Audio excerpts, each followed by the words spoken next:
La direction du livre et de la lecture, la mutuelle de santé des agents de l'État, la société d'exploitation du terre. Merci, merci mille fois, merci d'accompagner des enfants. LHV. LHV, la lecture à haute voix. LHV. Nous on est des champions. Quoi que tu dises, quoi que tu fasses, ouais. Nous on est des champions. Bonjour, je m'appelle Mamdiara Boussafal. Je représente l'école Maria Magnas. Je suis en classe de CM1B. Et le livre que tu tiens entre les mains, quel est son titre? Le pagne noir. Il était une fois une jeune fille qui avait perdu sa mère. Elle l'avait perdue le jour même où elle venait au monde. Depuis une semaine, l'accouchement durait. Plusieurs matrones avaient accouru. L'accouchement durait. Le premier cri de la fille coïncidait avec le dernier soupir de la mère. Le mari à sa femme fit des funérailles grandioses. Puis le temps passa et l'homme se remaria. Mais ce jour commença le calvaire de la petite Awa. Pas de privation et d'affront qu'elle ne subisse, pas de travaux pénibles qu'elle ne fasse. Elle souriait tout le temps et son sourire irritait la marade qui l'accablait de colibé. Elle était belle, la petite Awa, plus belle que toutes les jeunes filles du village. Et cela irritait la marade qui enviait cette beauté resplendissante, captivante. Plus elle multipliait les affronts, les humiliations, les corvées, les privations, plus Awa souffrait, souriait, embellissait, chantait, et elle chantait à ravir. Cette orpheline était battue à cause de sa bonne humeur, à cause de sa gentillesse. Elle était battue parce que courageuse, la première à se lever, la dernière à se coucher. Elle se levait avant les coqs et se couchait lorsque les chiens eux-mêmes s'étaient endormis. La marade ne savait vraiment plus que faire. Pour vaincre cette jeune fille, elle cherchait ce qu'il fallait faire. Le matin, lorsqu'elle se levait, à midi, lorsqu'elle mangeait, le soir, lorsqu'elle somnolait. Et ses pensées, par ses yeux, jetaient des lueurs fauves. Elle cherchait le moyen de ne plus faire sourire la jeune fille, de ne plus l'entendre chanter, de freiner sa splendeur de cette beauté. Elle chercha ce moyen avec tant de patience, tant d'ardeur, qu'un matin, sortant de sa case, elle dit à l'enfant: tiens, va me laver ce pagne noir où tu voudras me le laver de telle sorte qu'il devienne aussi blanc que le kaolin. Awa prit le linge noir qui était à ses pieds et sourit. Le sourire pour remplacer les murmures, les plaintes, les larmes, les sanglots. Et ce sourire magnifique qui charmait tout à l'entour au cœur de la marade mit du feu.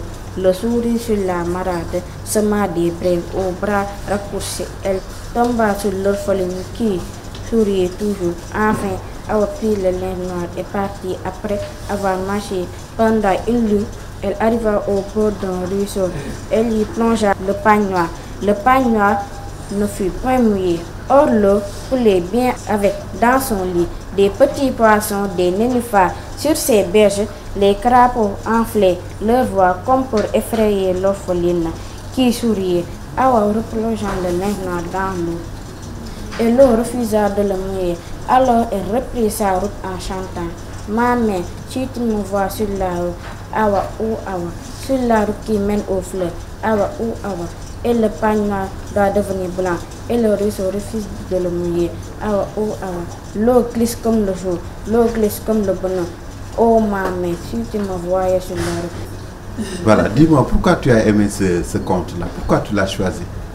J'ai choisi ça parce que Bernard Dadier nous renseigne certaines valeurs et morales africaines, comme la bravoure, le mental et l'abnégation.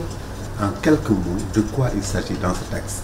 Une petite orpheline qui est maltraitée. Si tu étais à la place de Aïwala, qu'est-ce que tu aurais fait? À sa place. Tu vas t'enfuir? Non, je vais faire face aux épreuves.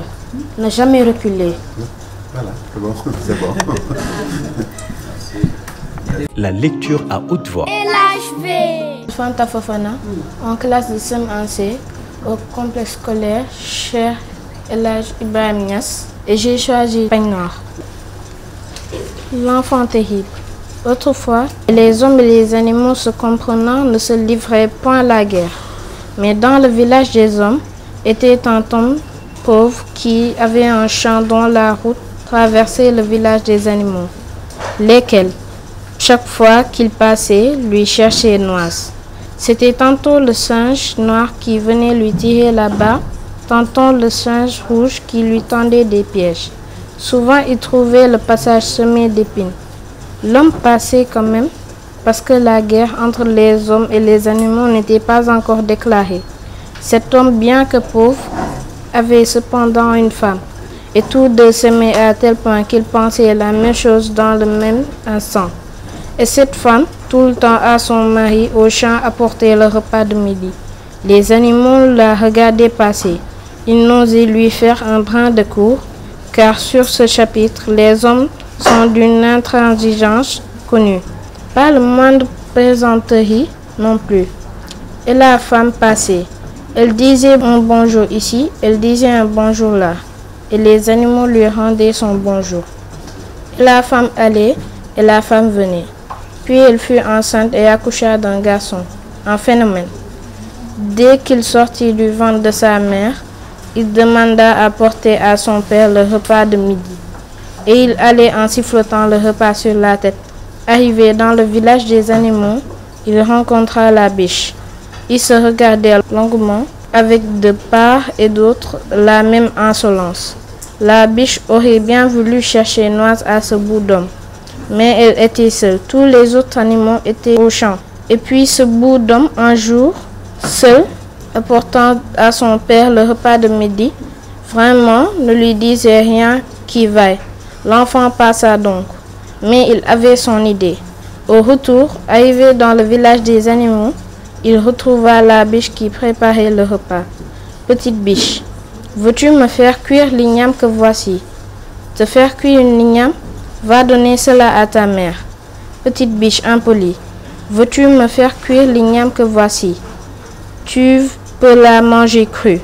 Je n'ai pas de temps à perdre. Si tu tiens à t'amuser, va le faire avec les enfants de ton âge, répliqua la biche qui se mit à souffler sur son foyer.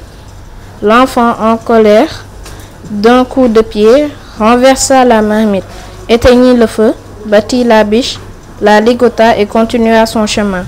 Le soir venu, les autres animaux rentrant, trouvèrent la biche gémissant de ses liens. Et de repas, point. Et de feu, non plus. Que s'est-il passé? Demandèrent tous les animaux à la fois. Et la biche, déliée, tremblant encore, croyant partout voir le petit bout d'homme, conta la scène qui s'est passée entre l'enfant d'un jour. Un enfant d'un jour, s'écrièrent tous les animaux à la fois. Et lui, te mettre dans l'état où on t'a trouvé? Biche, tu n'as vraiment pas de force. Depuis quand donc un homme à la lutte a-t-il battu un animal?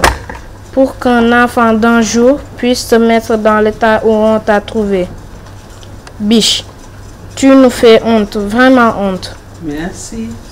Merci beaucoup. C'est une belle lecture. Fanta, tu as choisi ce texte. Mais tu vas nous dire pourquoi. En le lisant, j'ai remarqué que quand l'enfant venait au village et quand les animaux le regardaient, c'était un peu drôle. Quand les animaux parlaient à la biche, qu'il leur faisait honte, c'était aussi drôle un peu. Tu vois que quand tu es à l'aise, hein, ça marche. Allez, tu peux aller t'asseoir. On peut l'applaudir? La lecture à haute voix. LHV. Bonjour cher jury, je me présente. Je m'appelle Aïcha Thiam, faisant la classe de CM1A à l'école Maria Magnès. Et le livre que tu tiens entre les mains, quel en est le titre? Le titre de ce livre est L'os de Morla. Oh, oh, oh, oh. Merci. Nous t'écoutons, Aïcha. Scène 4. Sehindam et les notables entrent dans la cour. Sehindam, assalamu alaikum. Moussa Mbaye, malikum salam. Sehindam, que venons-nous d'apprendre? Que Morlam est mort?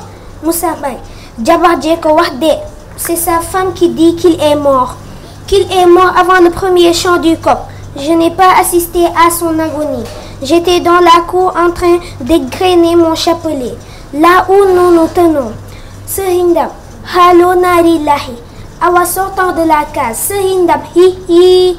Oui man, mon mari est mort, oui. Que vais-je devenir? Les notables. Cela s'est vite passé. Ndeysaan. Way way, mort lam way. Bismillah jam. Sehindam. Halo, que Dieu ait pitié de lui. Nous allons lui faire sa toilette. Il se dirige vers la case. Awa lui barrant le chemin. Oui, Sehindam. Oui, mais attendez que je range. Que je mette de l'ordre dans la case. Elle rentre dans la case, se penche sur le lit. Morlam, lève-toi, Jogal. L'affaire devient trop grave. Sehindam est là avec ses hommes. Ils vont venir te laver. Morlam, où est l'os? Awa, l'os est là-bas. Morlam, s'est-il amolli? Awa, il s'est amolli. Morlam, Fona Boubar, s'est-il bien amolli? Awa, il s'est bien amolli. Morlam, où est Moussambay? Awa, Moussambay est encore là. Morlam, qu'il vienne me laver. Awa sort de la case en larmes. Sehindam, bismillah, entrez. Sehindam et deux hommes entrent dans la case. Awa ferme la porte. Conversation à voix basse des notables avec Moussambay. Très bien. Merci Aïcha. De rien. Merci beaucoup. On vient d'entendre ta lecture. Elle est très belle. Merci. Alors, pourquoi as-tu choisi ce livre-là, L'os de Morlam? J'ai choisi ce livre parce qu'en lisant le livre, j'ai vu que l'homme peut être méchant avec sa culture, mais aussi avec ses amis. Ce livre m'a beaucoup inspiré parce qu'on nous a donné des conseils à la fin, disant la méchanceté ne nous ramènera pas vers le bon chemin. Alors Morlam a été méchant, donc il a été à la mort. Aïcha, entre Morlam et Moussa, son ami, qui est plus méchant? Je crois que c'est Morlam. Ah bon? À la fin, on avait dit Morlam a été méchant. Donc c'est pour ça qu'on l'a enterré vivant et il ne va plus ressortir de sa tombe car l'homme méchant ne survivra plus le bon chemin. Merci, merci. Merci Aïcha, tu peux rejoindre ta place. Merci. C'était un... Nous on est des champions. Nous on est des champions. Quoi que tu dises, quoi que tu fasses, ouais. Nous on est des champions. LHV. LHV. LHV. LHV. LHV. LHV, la lecture à haute voix. LHV. La direction du livre et de la lecture, la mutuelle de santé des agents de l'État, la société d'exploitation du terre. Merci, merci mille fois, merci d'accompagner les enfants.